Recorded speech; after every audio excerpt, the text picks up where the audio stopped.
Hello, everybody. I'm Robin, and these are my reflections. And it is time to do the that Lent. It's time to do the unapologetic tarot tag. Oh my goodness! You know what? I didn't even look at the name of the tag. I think it's called Unapologetic Tarot. This is a tag from Christy over at Green Eye Tarot. She made an adorable video that was like all of her decks that she has that just make her feel good, and maybe they might not seem like something an adult should have, but whatever. She has that shit and she's happy about it and she's like unapologetic. And I was like, yes. And I am ready to jump right the hell in. Let's start with the cat decks.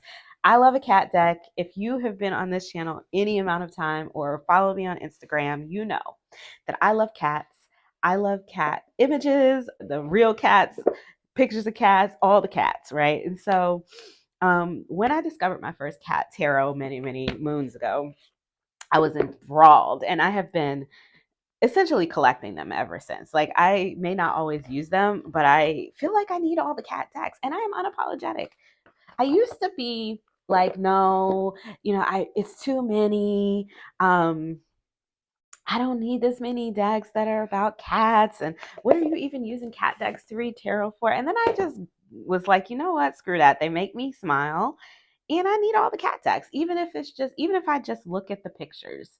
I like looking at pictures of cats, and damn it, I want all the cat decks. And so, and so, even though this year I said I was trying not to buy any more cat decks for just giving myself 1 year, I don't know if that's gonna work. I don't even know why I said it because there was no way I was gonna be able to do that.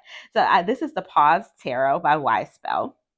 And this is the Meowholic Tarot by Deck Designs. Now, I've reached out to Deck Designs. Currently, this deck is out of print, but I reached out to them and they said they are planning to reprint it. So just, don't panic.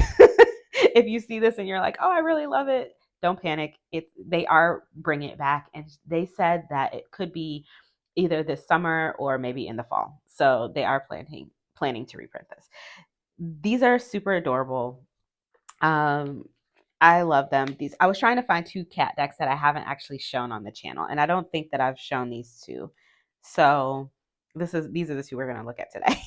But I love them both. I use this one quite a bit, and I think it's the soft illustrations just calm me, and it's pictures of cats. And the way that they're illustrated is just really soft and gentle, and it quiets me. It quiets my mind. So this is one of those decks that I pull out when if I'm feeling just like a lot is going on, I'm feeling erratic. Look at this death card. I cannot with this one. What was I saying? I got distracted by the cute kitties. I love this one because of the soft nature of it, and I use it probably one of the most used of my cat decks. Now, like I said, I have a lot of cat decks, and I don't always use them all the time, and I don't allow myself to feel any type of way about that anymore because I need them all. If I had the means and I had the space, I would have every cat deck ever created in existence or that's still available to me. Like I would have them all. And I would just have like a little section of my house where I put them all. Unfortunately, that is not the case, but the ones that I have definitely make me happy and I don't want to apologize for it anymore.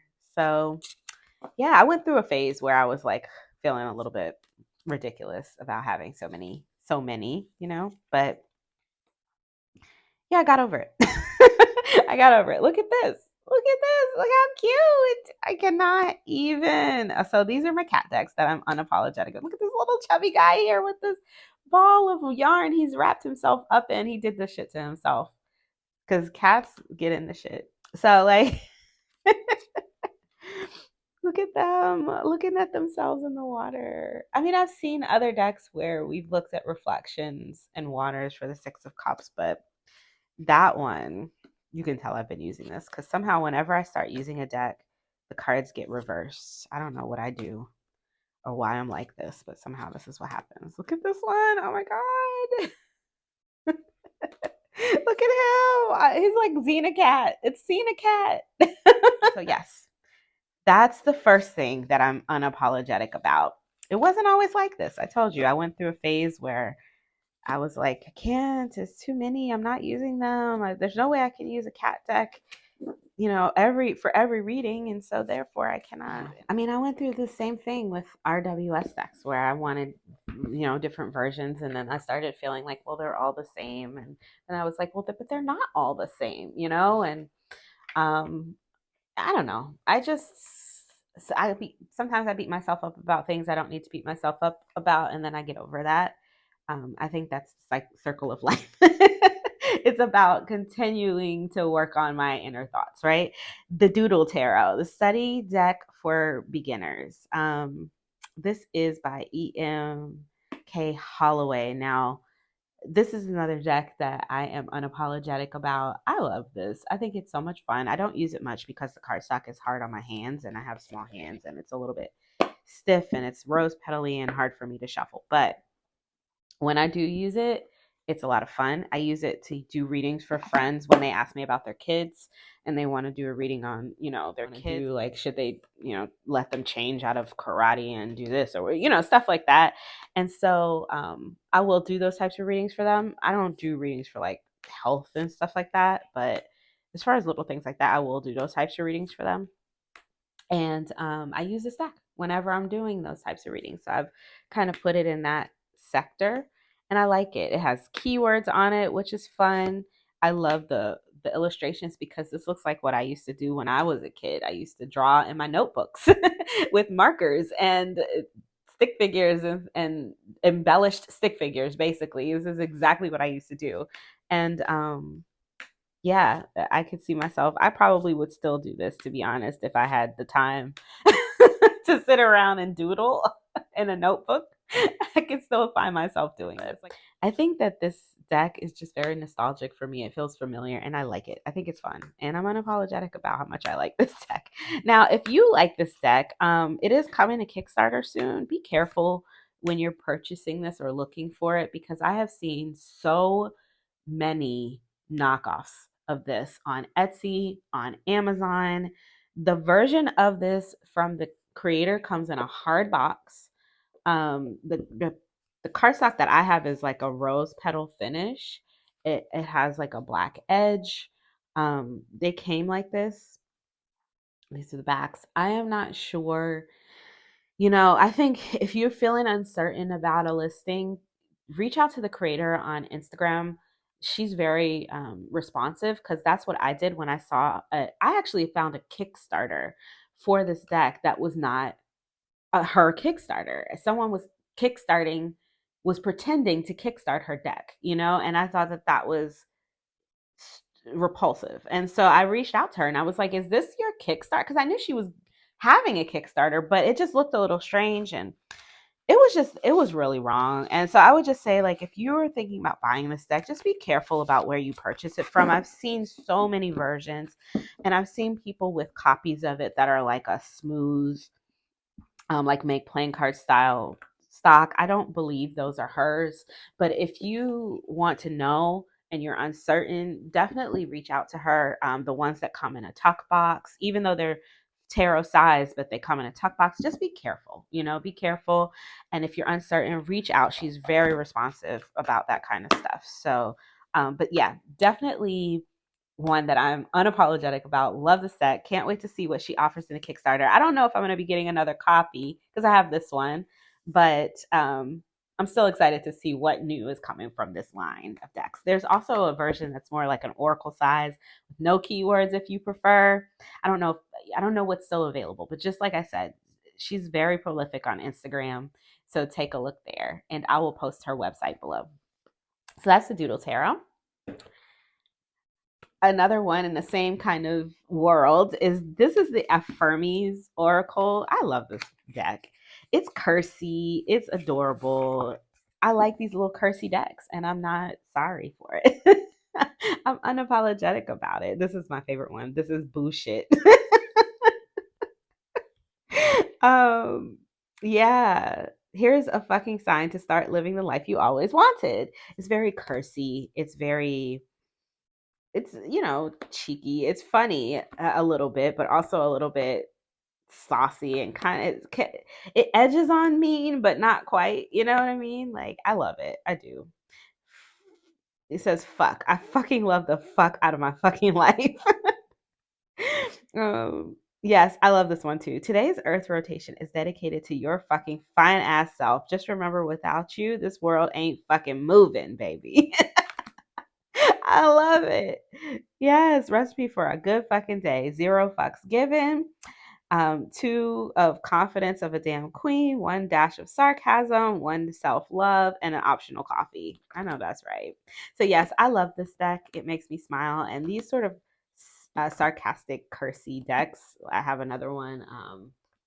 What is it called? I used to use it all the time, and then I haven't used it recently, but I'll probably be pulling it back out as well. These make me smile, and I'm unapologetic about that shit because I curse a lot, and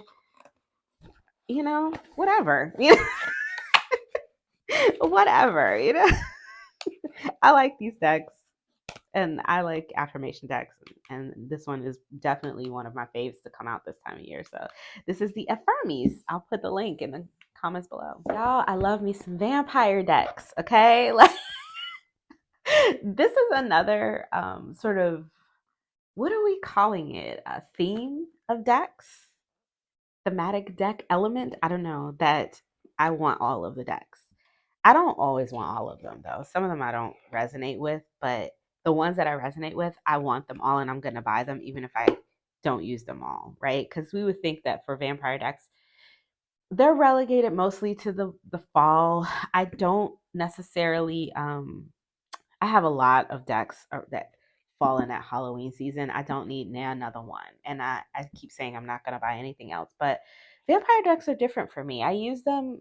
I like to use I like to use vampire decks for love readings. And I know that that's weird, but I think that they work well in that because vampires are sensual, sensual creatures, right? And a lot of times the cards are really passionate and a little and sexy. So they're colorful and there's always interesting interactions between the characters. So they work for me in love readings. I don't always choose them for love readings, but when I'm doing a reading about something that sounds toxic AF, I'm usually pulling out a vampire deck to do it with.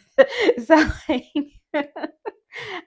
I like it. I also really like it for sexy readings. If I'm doing a reading on like sexual stuff, for someone who doesn't like to see the sexual, I have a lot of cards that are like sexy and they also have a lot of nudity and a lot of people don't want to see all that nudity. It makes them uncomfortable, but for some reason these don't, a lot of the time. Sometimes they do though because they could get a little dark, but I feel like I can substitute these out for those types of decks is what I'm trying to say. So yeah, and I know I only read for friends and family. I don't read for strangers, so I know who can handle what. You know what I mean? So, um, yeah, I like this these vampire decks, and this is my new favorite. Love this deck. I try my best not to pull it out for everything, but I would use this deck all the time. I use it for business readings, for love readings, for everyday pulls. So I just like vampire decks and I'm unapologetic about that. And I really am. I just don't I want all of the vampire decks, or I at least want to look at all of the vampire decks. I may not keep them all, or I may not buy them all, but I definitely want to see them all for sure and see what's up because I like a good vampire deck. This one is Tarot of the Vampires by Charles Harrington. I'll put a link in the description box below if you want to pick up a copy. The last one I wanted to show, I don't know why everything is upside down. The last one I want to show you is the Hip Hop Queens. I love pop culture decks, guys, and I'm unapologetic about that shit. I really am. Like, I don't give a fuck. I love pop culture decks. I did a whole tag. If you want to see it, there's a playlist with other people who have done the tag. I put them in there as well, so you can see some of mine, some of theirs. Take a look. This is the Hip Hop Queens Oracle deck. This is a deck that was actually gifted to me by a friend. And when she gave it to me, I was thinking to myself, what is this nonsense? Like, I'm never going to use this. This deck is a banging deck. Like, this thing will hit you right in your damn, I was going to say something vulgar, but this let me calm down. This one is a good deck. Let me just put it like that. And I love it. I enjoy it very much. Look, some of my cards are starting to get a little worn. I need to probably purchase a backup of this because I don't know how popular it is. And sometimes these decks that aren't super popular will go out of print on you without warning. And I would hate to, be 10 years from now and this deck be unusable because I use it so much and then not have a backup. So I may purchase another one. But the keywords on it are what really do it for me. Self-esteem, strength, order, luck, humor, emotions, ambition, personality, healing, truth, rebellion, voice with Angie Martinez, like instinct, leadership, innovation with Missy. I'm thinking about going to a Missy concert this year. My book is fantastic. The person who wrote about these people obviously knows about these people, and she chose the parts of their lives and the things that they represent to really help drill down the keyword that she used. It's like it's a well thought out, well presented, beautiful deck that I really enjoy using for myself, for others. And it's been holding up because I use it quite a bit. But like I said, some of my cards are starting to split because the cardstock is like that cardboardy cereal box stuff. It's nothing special, but whatever. I love this deck. And I'm unapologetic about it. Look at Lizzo there for self-love, city girls with hustle. All right, guys, so that's it. That's unapologetic me, like I'm cursy. I like pop culture shit. I like cute shit, and I like cats. And I also think vampires are super interesting and intriguing, and I like to use these decks for whatever the hell I want to use them for, to be honest, especially love readings. So that's me. That's my unapologetic tarot. Thanks, Christy, for creating this. This was a lot of fun to do. It's been a lot of fun to watch other people's versions of this. I'm just going to move this because I'm holding it in place. And yeah, it's been a lot of fun to watch other people's versions of, or, what their unapologetic decks are. I've enjoyed it quite a bit. So tell me in the comments below, what are your unapologetic decks? Like, what decks do you have that you're like, you know what? I love this deck, even if it doesn't make me the coolest kid on the block, whatever. It's not the one that everybody else loves. I still love it anyway, and I'm not apologizing for that. I have a bunch of decks here that are just maybe I'm too damn grown to like, but whatever. It is what it is. If you like this video, please give it a thumbs up. If you want to see more from me, you can subscribe. I release videos every few days regarding tarot and oracle, and I'd love to have you share the video with anybody that you think might like it. Helps the videos get out there. And until I see you guys next time, stay safe and be blessed. Bye.